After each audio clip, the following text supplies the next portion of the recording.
The world of digital cameras has changed dramatically in just a few years.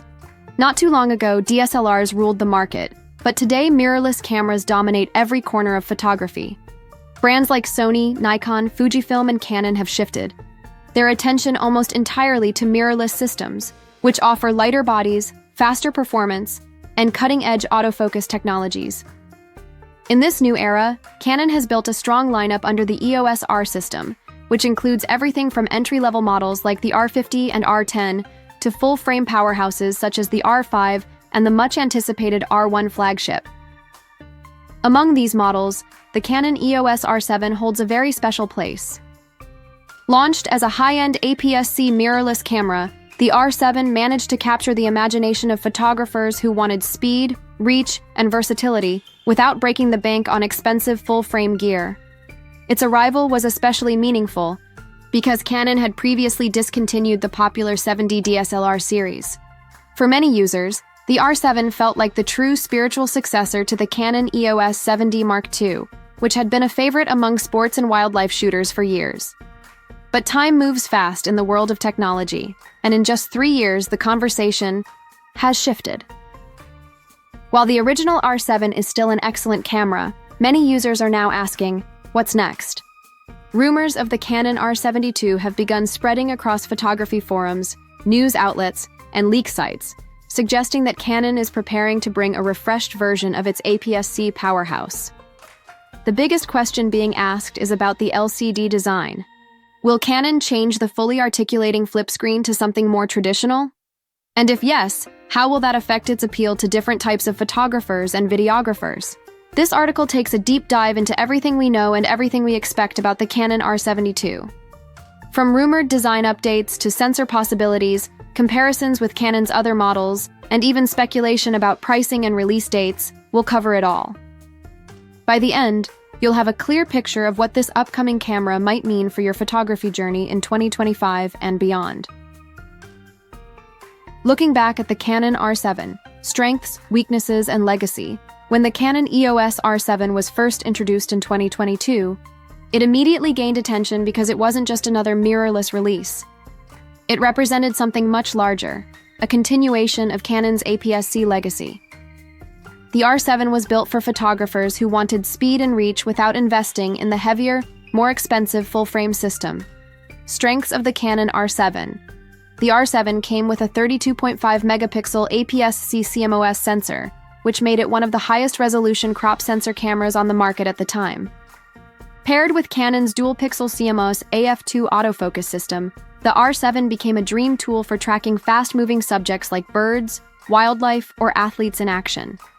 The autofocus was fast, sticky, and reliable, offering eye detection for humans and animals that rivaled even Canon's higher-end full-frame models. But speed was where the R7 really impressed users.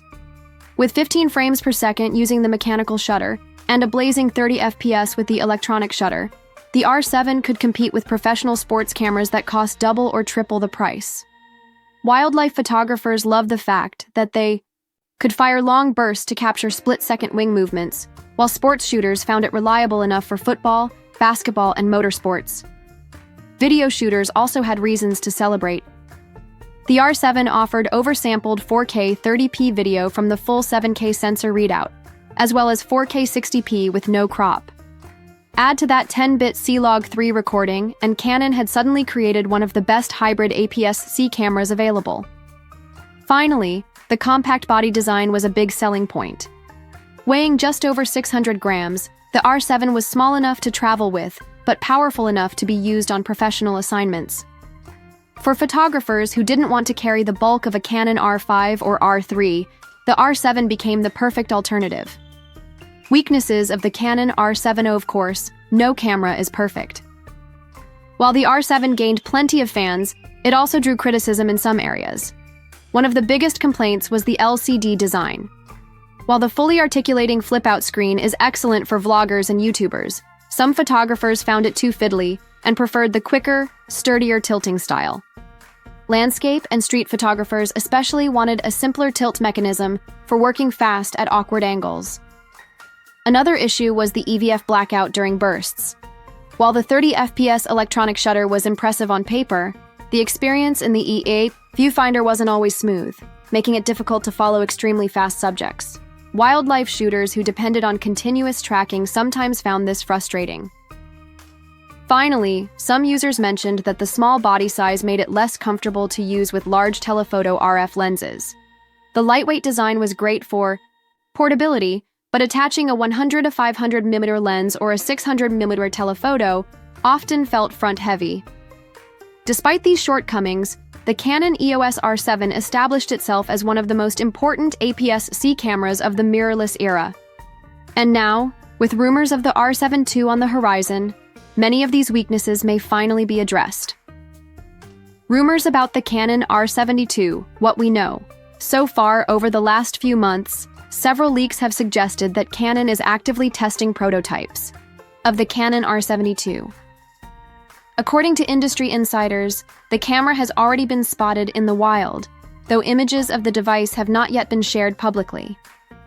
Reports claim that Canon is refining both the design and ergonomics, making adjustments that could make the R7 II stand out in its category. Key rumored updates. The camera body is larger than the original R7, improving balance with bigger RF lenses. The EVF housing is noticeably bigger, possibly housing a higher resolution electronic viewfinder. The joystick has been moved to a more conventional, ergonomic position. The rear LCD monitor may switch to a tilting-only design, removing the fully articulating flip screen. There is no top-down LCD display, keeping the design simple. The attached lenses seen in testing confirm APS-C format, ruling out speculation that the R7 II might become a full-frame model. These changes suggest Canon is positioning the R7 II as a serious photographer's tool rather than a hybrid vlogger-friendly device. By focusing on ergonomics, durability, and viewing options, Canon may be aiming directly at wildlife and sports shooters who need speed, reliability, and comfort in the field.